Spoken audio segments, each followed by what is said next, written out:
السلام علیکم ورحمۃ اللہ وبرکاتہ۔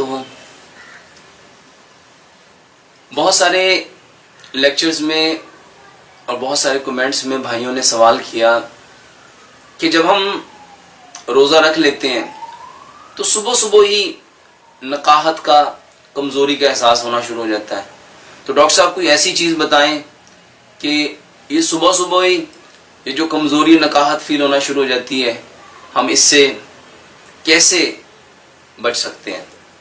تو میرے بھائیوں اور میری بہنوں، ایک بہت معمولی سا عمل ہے، اگر ہم اس کو اپنا معمول بنا لیں، بظاہر یہ معمولی عمل ہے مگر جب ہم اس کی ڈیپتھ میں دیکھیں گے تو یہ بے انتہا زبردست عمل ہے۔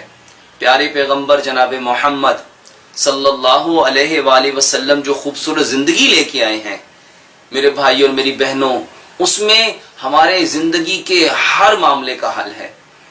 اگر ہم پیارے پیغمبر جناب محمد صلی اللہ علیہ وآلہ وسلم کے طرز زندگی کو دیکھیں تو آپ کھجور کا معمول رکھتے تھے، کھجور سنت تھی، اور آپ صلی اللہ علیہ وآلہ وسلم نے کیا فرمایا؟ جس گھر میں کھجور ہے وہ گھر غریب نہیں ہو سکتا۔ کھجور صبح سحری کے وقت اس کا معمول بنائیے۔ کھجور ایک مکمل غذا ہے، اس کے اندر ہر وہ انگریڈینٹس ہیں جو ہیومن باڈی کے لیے ریکوائر ہیں۔ میرے بھائیوں، کھجور میں ایک ہی وقت میں آپ کو کاربوہائیڈریٹس بھی ملیں گے، پروٹین بھی ملے گی، فیٹ بھی ملے گی، منرلز بھی ملیں گے۔ یہ ایک مکمل ڈائٹ پلان ہے، یہ ایک مکمل غذا ہے۔ اگر ہم پیارے پیغمبر جناب محمد صلی اللہ علیہ وآلہ وسلم کی سیرت طیبہ کا مطالعہ کریں تو ہم دیکھیں گے کہ کتنے مواقع میں پیارے پیغمبر جناب محمد صلی اللہ علیہ وآلہ وسلم کی زندگی میں جب مشکل ترین لمحات آئے، جنگوں کے اور سفر کے اور گرمی کی شدت کے، تو پیارے پیغمبر جناب محمد صلی اللہ علیہ وآلہ وسلم کا جو معمول تھا وہ کھجوریں کھانا ہی تھا۔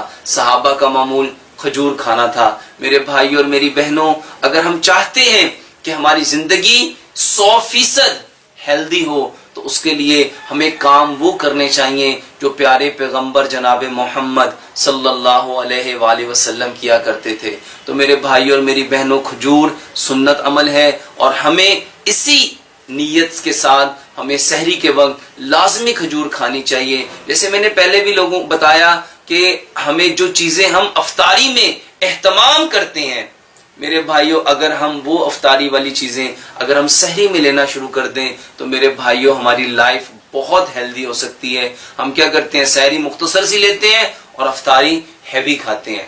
تو جیسے میں نے آپ کو پہلے بتایا کہ صبح کے وقت جو سحری ہے اس کو، جیسے عام دنوں میں میں آپ لوگوں کو بتاتا ہوں کہ صبح کا کھانا 60% لو، دوپہر کا کھانا 30% لو، اور شام کا کھانا 10% لو۔ اب دوپہر کا کھانا روزے کی حالت میں ہم نے چھوڑنا ہے، مس کرنا ہے، تو ہم کیا کریں گے؟ اس کو ہاف ڈیوائڈ کر دیں گے۔ اب 30% ہے، 50% آپ مارننگ میں لے جاؤ اور 50% آپ ایوننگ میں لے آؤ۔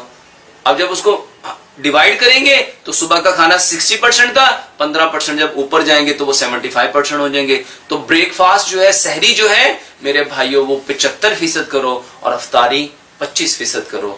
اگر صبح کے وقت ہم بھرپور سحری کھائیں گے تو میرے بھائیوں یہ جو نقاہت ہے، یہ جو کمزوری ہے، یہ جو چیزیں ہم ایک دوسرے سے ڈسکس کرتے ہیں اور اس کے بارے میں پوچھتے ہیں، میرے بھائیوں انشاءاللہ الرحمن یہ معاملہ انتہائی سہل طریقے سے بنا کسی اور چیز کو ایڈ کیے، صرف سحری